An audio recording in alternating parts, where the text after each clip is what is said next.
luar biasa buat anak saya dan saya. Dimana waktu tanggal 14 bulan kemarin anak saya dinyatakan sudah koma. Namanya Aurel, dia baru berumur 6 tahun. Pada tanggal 14 anak saya sakit campak, tapi dia panasnya sudah tinggi sehingga ngedrop habis. Dalam posisi sudah apa ya saya bilang, dia udah nggak ketolong lagi, seperti napasnya sudah ngap-ngapan bilang gitu. Saya bawa dia ke rumah sakit Cengkareng, di sana dia ditolong. Tapi yang pertolongan pertama karena masih posisi IGD. Saat sampai di sana saya kata dokter bilang dia harus dirujuk. Tapi di sana tidak dilakukan perujukan sampai malam. Saya sebagai orang tua khawatir, saya sudah nangis. Sampai dia saya takut untuk menemui dia. Dia dari posisi sudah lemah, udah napasnya seperti udah. Saya nangis, Tuhan, saya posisi sendiri, saya single parent. Saya posisi sendiri Tuhan, saya nggak kuat. Apa Tuhan mau ambil anak saya lagi? Saya bilang, saya berdoa sampai nangis, sampai saya lihat dari jauh anak saya, Tuhan, jangan Tuhan, jangan yang kedua kalinya anak saya diambil, karena saya sudah mengalami kehilangan anak. Saat saya berdoa, Tuhan, saya percaya Tuhan akan kirim seseorang untuk membantu saya. Ketika udah, saya berusaha cari rumah sakit sendiri di tengah hujan. Saya cari ke rumah sakit Hermina untuk tanya ruangan dia, karena pihak rumah sakit enggak mencari. Dia hanya mereka bilang, Bu, mau dirujuk, tapi tidak ada tindakan dari mereka. Saya cari ke Hermina sampai ke rumah sakit Mitra. Mereka bilang, Bu, di sini swasta itu untuk biaya, harus ada DP-nya. Saya bilang, kalau anak saya masuk, saya pasti berusaha. Ya Bu, tapi di sini peraturannya. Puji Tuhannya tuh di sana saya dibantu dengan rumah sakit Mitra. Anak saya dicarikan ruangan, kata Bu, kebetulan saya baru ngobrol sama teman saya dokter, katanya. Di sana ada ruang ICU tapi picu untuk anak itu picu, ruang ICU itu picu. Gimana Bu, saya pasti akan tolong Ibu, tapi bukan di sini ya Bu, maaf. Saya akan tolong di rumah sakit yang lain. Gimana Bu? Memang jauh, namanya di rumah sakit Koja.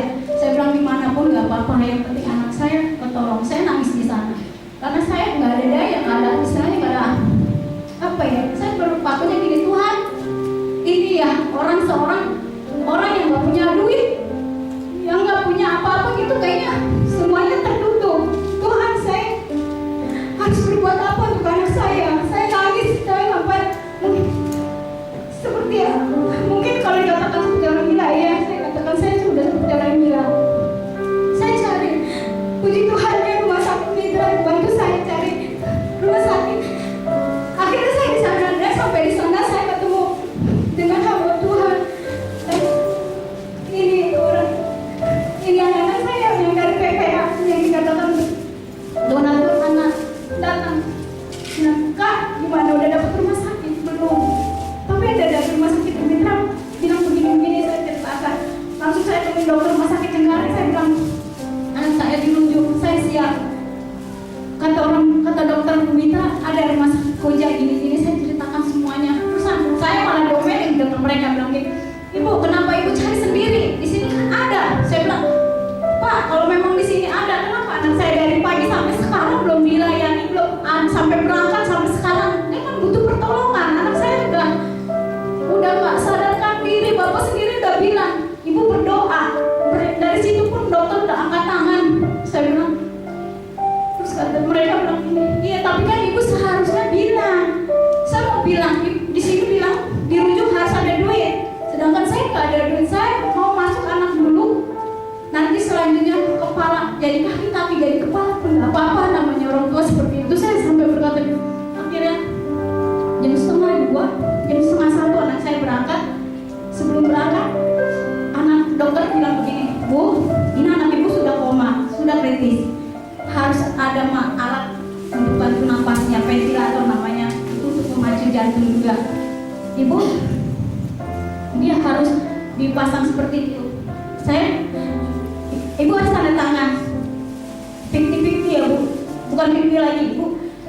Resikonya besar. Kalau masuk alat itu, puji Tuhan kalau misalkan dia lewat, bisa menahan alat itu, puji Tuhan dia bisa lolos dari kritis pertama. Saya mikir lagi, Tuhan, separah ini ke anak saya, sampai beginikah saya harus ngeliat anak saya, saya menangis, saya demam berat, saya tanda tangan saya dalam nama Yesus, saya percaya saat anak saya bisa melewati maut ini. Saat mau diberangkatkan pun saya harus melakukan tanda tangan kembali. Saya bilang, Tuhan, kenapa lagi saya harus berbani seperti ini? Saya berdoa terus, tapi saya begitu, Tuhan, secara manusia saya sudah tidak sanggup, saya tidak mampu lagi. Saya katakan, tapi saya harus kuat. Saudara-saudara saya bilang, bapak saya bilang, abang saya bilang, udah tanda tangan, percaya aja. Saya tanda tangan. Saya bilang, Bu, Ibu tanda tangan di sini dulu, udah baca belum semuanya? Ibu harus baca dulu. Saya baca peraturannya dan risikonya, dia bilang, Bu, sini saya jelasin ya Bu. Ini perjalanan dari rumah sakit ini ke Koja Priok itu jauh. Anak ibu udah kritis. Alat sudah masuk, ventilator, oksigen semua udah masuk. Jadi kalau ada apa-apa di jalan, puji Tuhan kalau dia lewat, kalau sampai itu tidak ada kendala. Tapi kalau ada kendala itu jangan salahin saya ngedengar itu langsung down lagi. Saya bilang, Tuhan, saya harus berbuat apa Tuhan? Tanda tangan atau gimana?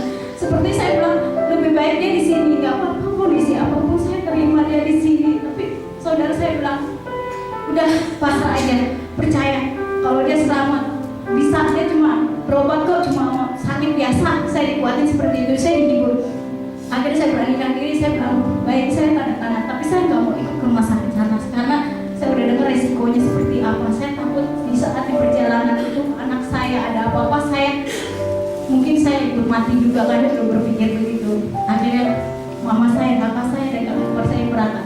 Saya tunggu waktu kabar dari mereka sampai jam 2. Akhirnya mereka telepon bilang, udah sampai, Aurel udah sampai, puji Tuhan gak ada kendala apa-apa, sekarang udah ditangani.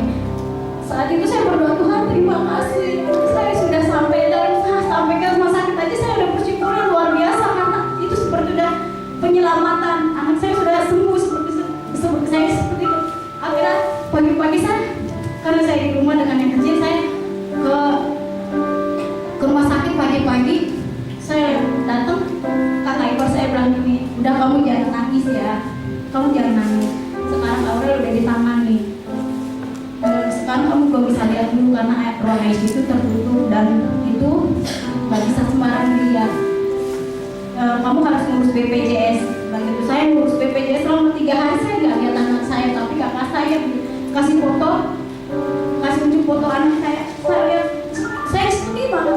Saya bilang, Tuhan, kenapa saya anak saya seperti ini, harus ngeliat seperti ini, kok sampai seperti ini? Saya terus bertanya sama Tuhan, kenapa?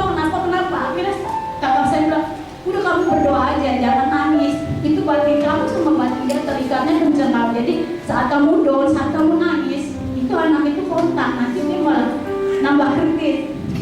Sekarang intinya kamu berdoa aja. Saat 3 hari saya nggak pernah lihat anak saya karena saya ada di jalan mengurus BPJS anak saya selama 3 hari itu. Saya di perjalanan pun tidak tenang. Saya mikir, Tuhan, kalau ada kabar apa-apa, kalau HP ini bunyi, bukannya saya senang, tapi takut ada kabar dari rumah sakit atau apa bagaimana. Akhirnya selama saya urus BPJS, Tuhan nggak ada kabar apa-apa, hanya kabar Aurel sekarang mulai ada respon dikit, ada ini. Saya jadi senang. Saat saya 3 hari itu saya sudah nggak ngeliat ya. Saat 3 hari saya ngeliat. Saya baru kali itu ngeliat rumah sakit ruang ICU yang alatnya anak saya masuk, semuanya udah masuk, bukan setengah alat. Dia mulai dari jantung, napas, semua udah lengkap. Sampai saya masuk aja saya takut. Saya lihat anak saya mau nangis, kata dokter, jangan nangis, nggak boleh. Kalau kamu nangis, anak kamu ini kontak, dia ikut sedih. Saya kuatin di situ, saya nggak mau nangis. Ya Tuhan, kalau memang dokter bilang itu, dia tahu, dia kasih tahu saya, kamu tenang.